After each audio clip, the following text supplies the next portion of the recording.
Hello and welcome to another episode of the Agency Leadership Podcast. I'm Chip Griffin. And I'm Gini Dietrich.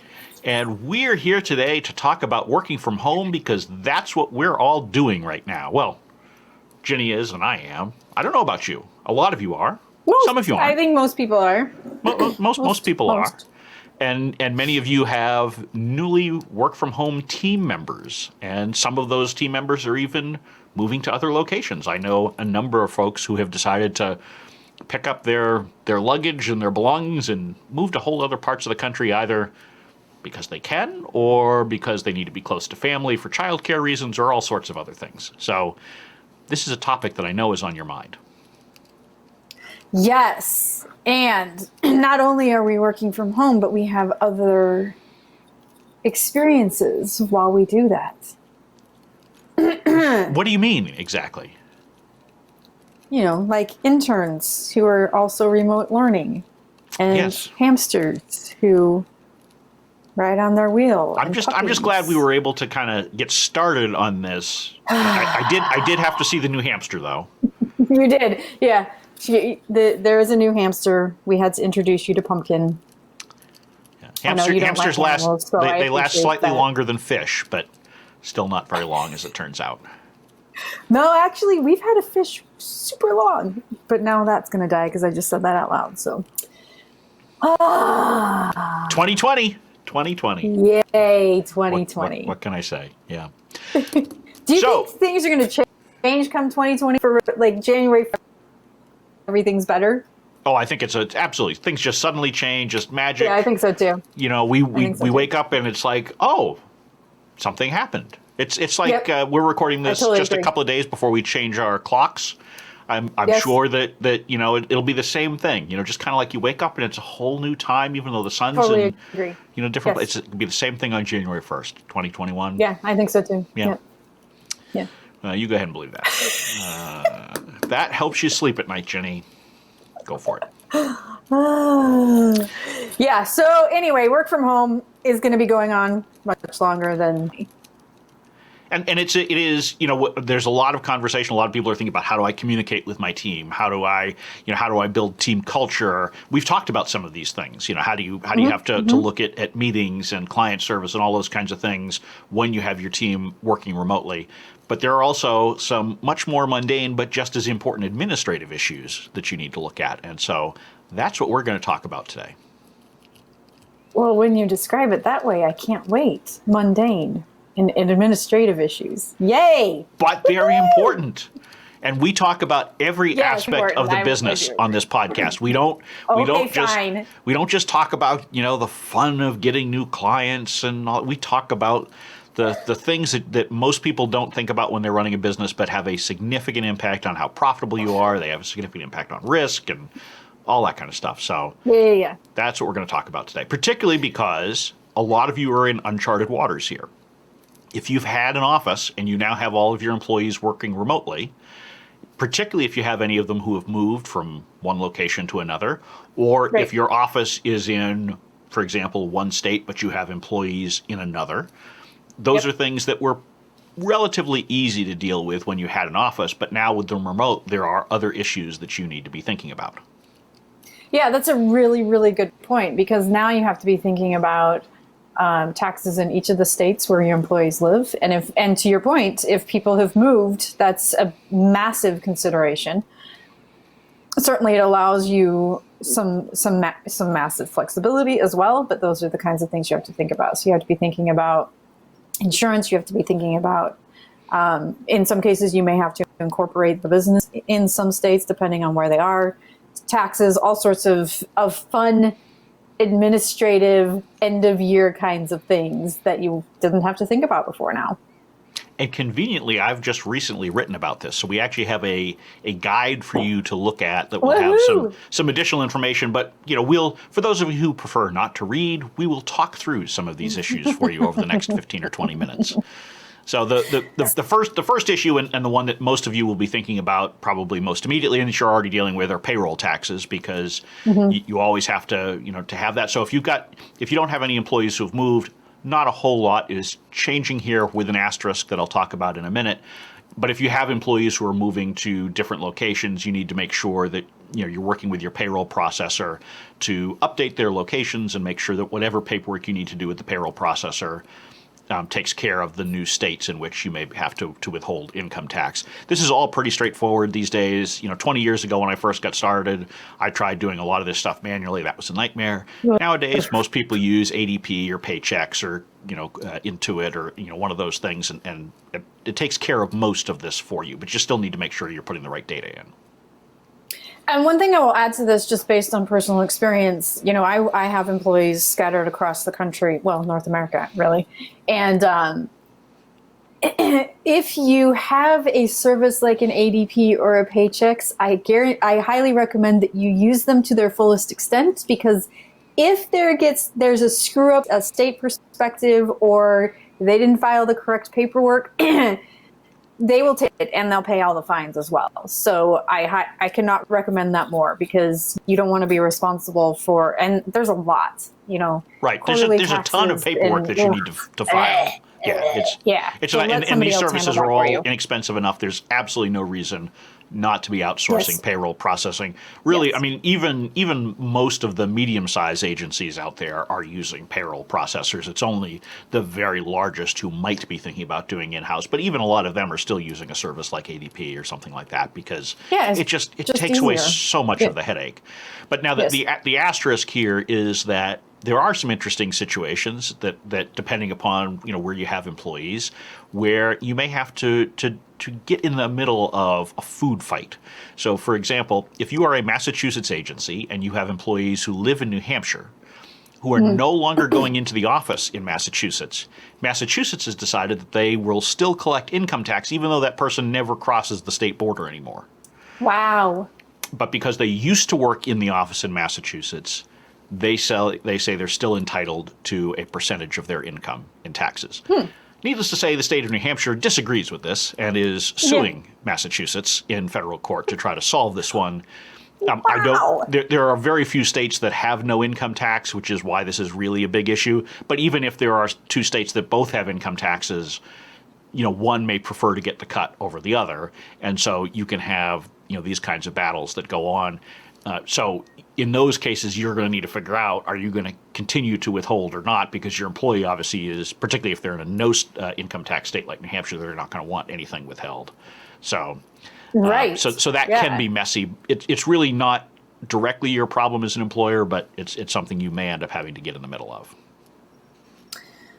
So the second thing I will say is this is actually a conversation that's been happening in some of the agency network on social media, but the employees are asking employers, which rightfully so, to pay for things like cell phones and printers and ink and office supply type stuff, and employers are responsible for that. So from your perspective, what should an agency owner be providing, and where's the line to say, okay, the rest is up to you? Yeah, and so this is difficult because there are a lot of different rules out there. So in some jurisdictions, the business actually is required to pay some of these work from home expenses.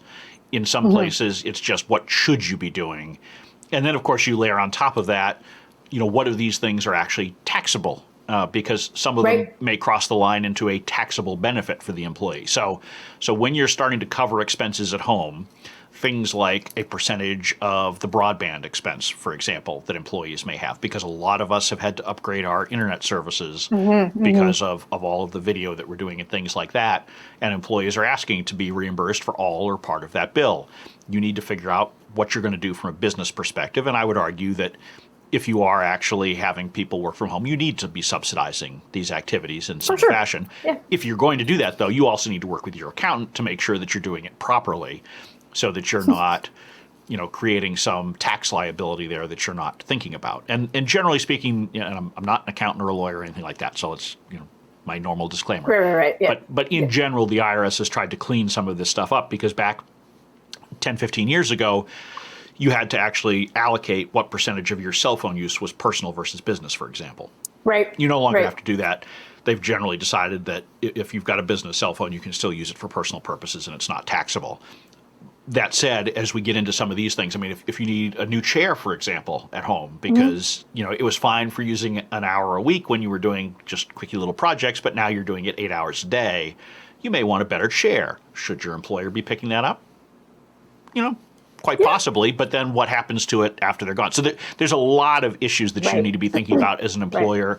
In general, I think agencies should be looking for ways to help subsidize some of these expenses, but you really need to have a clear policy about what you're going to do, and then you need to make sure that that policy is vetted by the appropriate professionals to make sure that it's in compliance with whatever rules may exist in the jurisdictions where you have employees. And again, keep in mind, if you've got remote employees, the rules there may not be the same as where you are.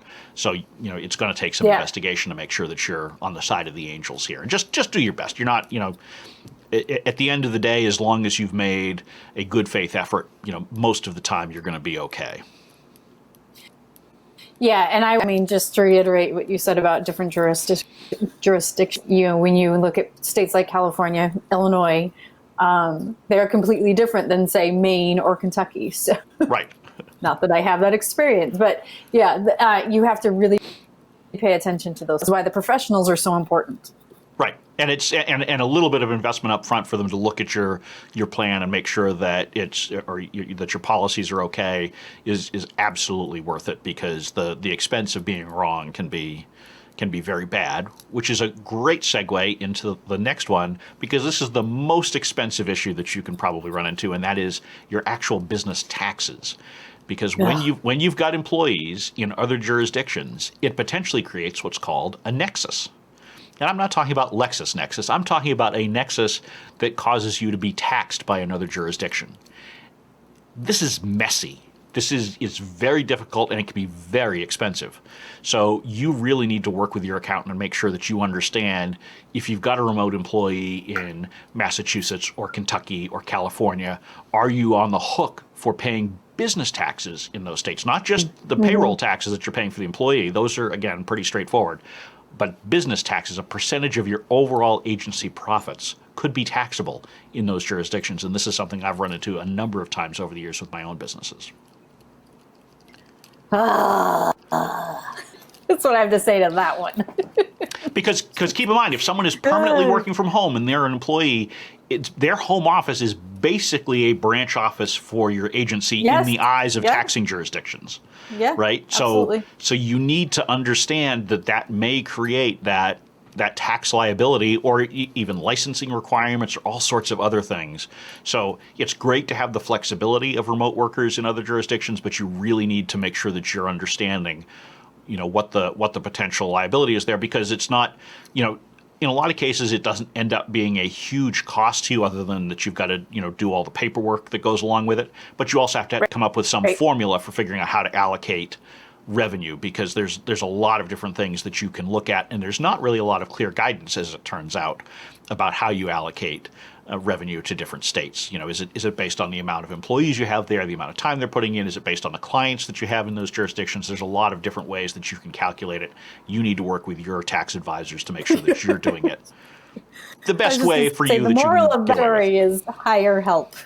Yes. Hire help. Right, and just, most importantly, just realize that you have this potential issue, right? So, we can't solve it for you on this episode, but we're just flagging it for you so that you know to look into this. And this goes for whether you've had remote employees forever and you just haven't been doing this, or if you have newly work from home ones. This is something you should be looking into.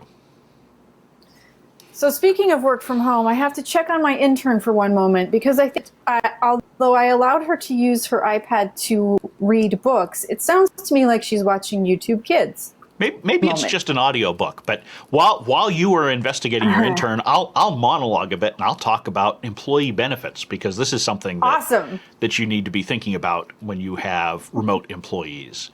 So I will go solo on camera while I'm waiting for you to return.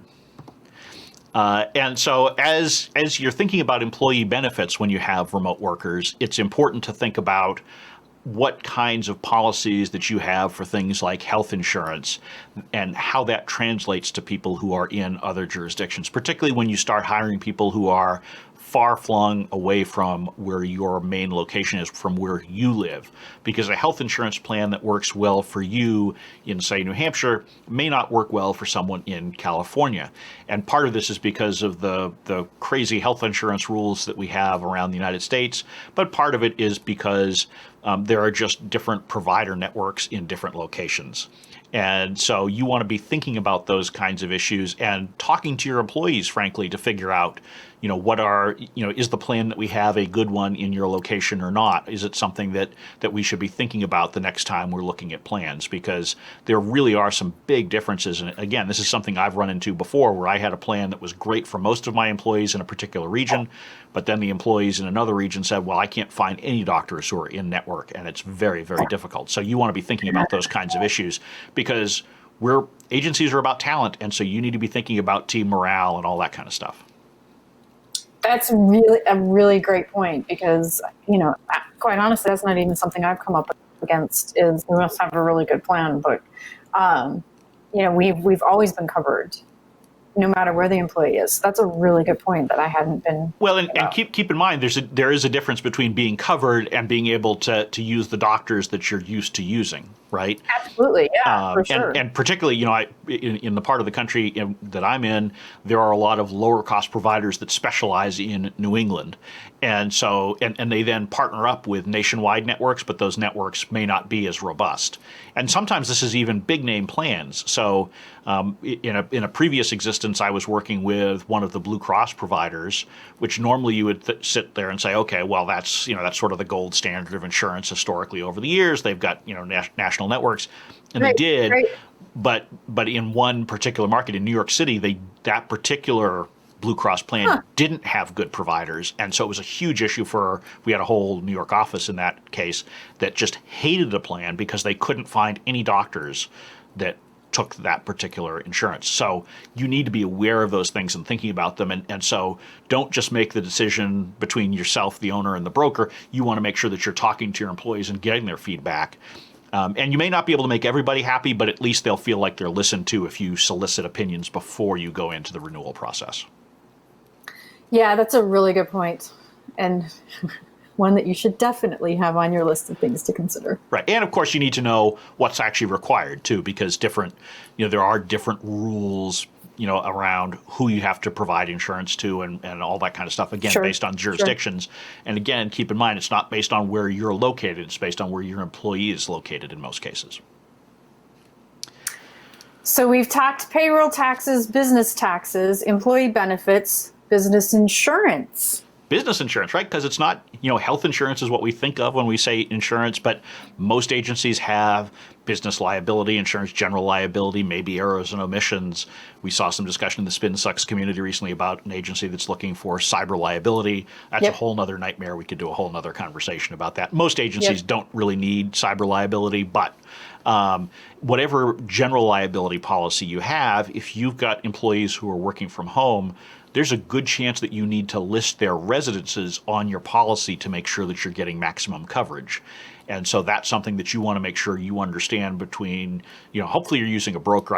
I generally encourage you to use a broker when you're dealing with business insurance, because they can help you work through a lot of the nuances. But whether you're working directly with the provider or through your broker, you want to make sure that they understand you have remote employees and what are the implications, what do you need to make sure that you're including in your policy to make sure you're covered. Oh, so much fun to be thinking about. It really employee is. Expenses. Yeah.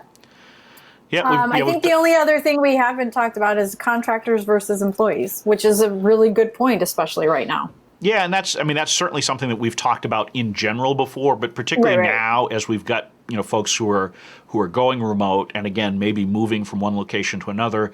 A lot of agencies that I know are saying, well, why don't we just switch to contractor status? That'll be easier for everybody. Then I don't have to deal with any of these other headaches. Not true. Not true. Not true.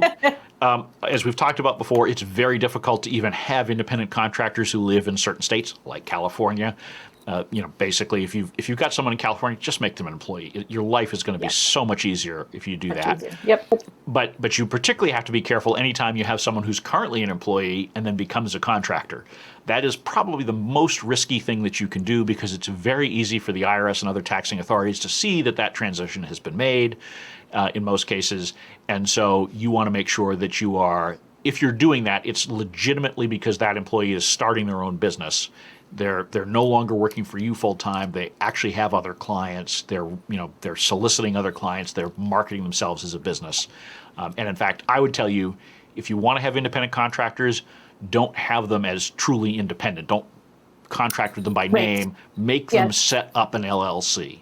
Most states, it's very easy and very low cost to set one up. Just have them set up an LLC. That at least is that first step into being, quote unquote, a legitimate business. It doesn't completely exonerate you, but it helps a lot. Yeah, that's probably the biggest advice I give to agents when they're thinking about working with contractors. Make sure that you are paying them through business and not as an individual. Yep, it is a big deal, and particularly now because every government, state, federal, local, they're all looking for tax revenue right now. And so as a result, they will particularly enforce any rules that are advantageous to them as far as collecting taxes. And independent contractors are traditionally much harder to collect tax revenue from than payrolled employees. So most taxing jurisdictions really like to get someone classified as an employee. And so I guarantee you they will be more aggressive as they're trying to figure out how to meet some of the budget shortfalls that everybody's experiencing because of both the economy and the health situation. Sure. So stay on the side of the angels here. It's so much to think about. You started a business because you think of doing things differently, or you get tired of working for the man, or whatever it happens to be. And then all of a sudden you're in all of this and you're like, oh my gosh, I have to what? Right. No, it's horrible that you have to think about these things, but you do. And so, that's why I thought it was important for us to talk about it on this episode, because these are not the kinds of things that you generally do or even want to think about, but it's important that you do because these are things that really can impact your agency's success in the future. 100%. So I hope that you'll link to your blog post with this episode, because it does do a nice job of breaking all the sections down, and it gives you a good roadmap of saying, okay, I handled this, I handled this, still have to do this and this. Right, and I can tell you that all of these things are things that I've dealt with from personal experience over the years. So these are not theoretical problems. These are not things that I've just imagined. Oh, well, this could be an issue. Everything in this article is something that I have had to deal with and have had bad experiences on in the past. So I'm hoping that you can learn from my mistakes and my troubles so that you have fewer of them. Yes, do that, because with the exception employee benefit one, I've also had all of these. So learn from us. Indeed. All right. Well, hopefully you did learn something. Hopefully you enjoyed yourselves at least a little bit, because, we try to make this a little bit lighthearted, even when we're discussing these serious issues. And, if you want any advice on... you called them earlier. Yeah, mundane, exactly. And if you want any advice on hamsters, feel free to reach out to Gini on that, too. She'd be happy to share. Yeah, I'm very experienced in hamsters right now. Actually, rodents generally. I mean, because you've had rat issues, so you've dealt with both ends of the rodent spectrum. The enjoyable part, well, I guess at least enjoyable in your mind. I don't think hamsters are enjoyable, but anyway. So, Gini Dietrich, rodent expert. and with that, we will draw this episode to a close before she starts calling me a rat. And I'm Chip Griffin. I'm Gini Dietrich. And it depends.